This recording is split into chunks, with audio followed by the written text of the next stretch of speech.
덴마크의 유명한 철학자이며 신학자인 키에르케고르는 이것이냐 저것이냐라고 하는 책에서 인생은 세 부류의 인생으로 나눌 수 있다.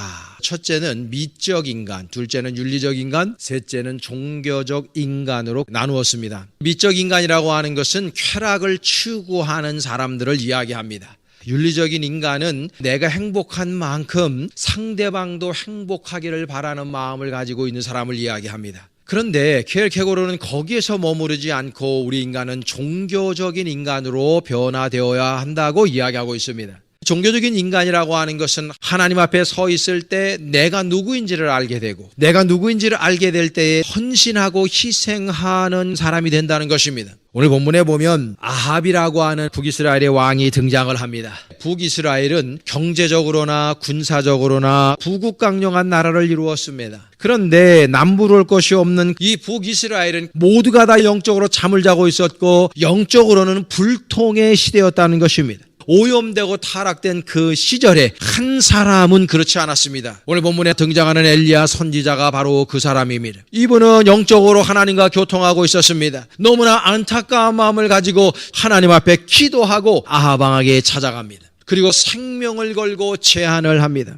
갈멜산에서 사람들을 모아놓고 각각 제단을 2개를 쌓고 그리고 송아지 2마리를 가지고 1마리씩 자신의 제단 위에다가 제사를 드릴 때 거기에 불로서 응답하는 신이 진정한 하나님임을 우리가 한번 영적으로 판단해 보자고 제안을 합니다. 그리고 엘리야 선지자가 생명을 걸고 오늘 본문 21절에 이렇게 말씀합니다. 엘리야가 모든 백성에게 가까이 나아가 이르되 너희가 어느 때까지 둘 사이에 머뭇머뭇하려느냐. 여호와가 만일 하나님이면 그를 따르고 바알이 만일 하나님이면 그를 따를지니라 하니 백성이 말 한마디도 대답하지 아니했다고 성경은 말하고 있습니다. 이스라엘 백성들은 누구입니까? 하나님의 선민입니다. 그러나 바알과 하나님 사이에 선택해야 될 때에 그들은 침묵하고 있을 정도로 타락해 있었다는 것입니다. 그러나 그 시대에 엘리야만은 그렇지 않았습니다. 영적으로 담대했고 영적 사자후를 지금 드러내고 있습니다. 우리는 분명한 편을 가져야 됩니다. 하나님의 편이 되어야 하는 것입니다. 하나님의 편이 된다고 하는 첫 번째 의미는 교회의 편이 된다는 말입니다.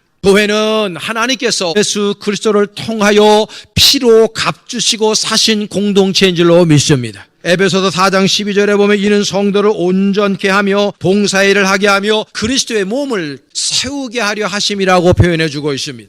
그러니까 하나님의 몸된 교회를 우리 그리스도인들은 세우는 쪽으로 날마다 신앙생활을 해야 된다는 것입니다. 두 번째로는 하나님의 말씀 편이 되어줘야 됩니다. 하나님의 말씀 편에 선다는 것은 말씀에 순종해야 한다는 뜻입니다. 이해가 안 되고 유익이 없어도 끝까지 순종해야 된다고, 즉시 순종해야 된다고, 결론 있는 순종을 해야 된다고 말씀드렸습니다. 하나님 아버지 앞에 사랑받고 위대하게 사용됐던 수많은 종들은 하나님의 말씀에 순종한 사람들이었음을 우리는 보게 됩니다. 세 번째로는 담임 목사 편에 서셔야 됩니다. 하나님께서 공동체에 세워주신 하나님의 권위자 편에 서야 된다는 것을 이야기하고 있는 것입니다. 담임 목사는 하나님의 이름과 권위로 주님의 말씀을 때로는 교훈과 책망함으로 때로는 바르게 함과 의로 교육함으로 사명을 가지고 선 사람입니다. 하나님이 세운 사람이기 때문에 하나님의 편에 서는 사람들은 담임 목사 편에 서 있게 되어져 있는 것입니다. 히브리서 13장 17절의 말씀, 너희를 인도하는 자들에게 순종하고 복종하라. 그들은 너희 영혼을 위하여 경성하기를 자신들이 청산할 자인 것 같지 않으니라.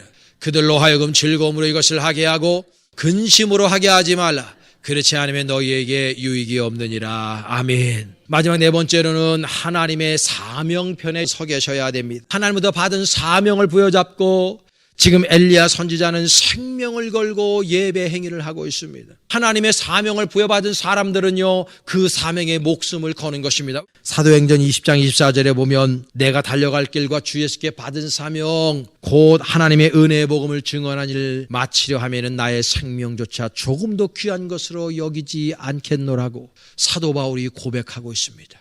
주 예수께 받은 사명, 그 받은 사명을 향해서 내 생명조차 조금 더 귀한 것으로 여기지 않겠다고. 이것이 바로 저와 여러분들의 사명이요 고백이 될 수 있기를 원합니다.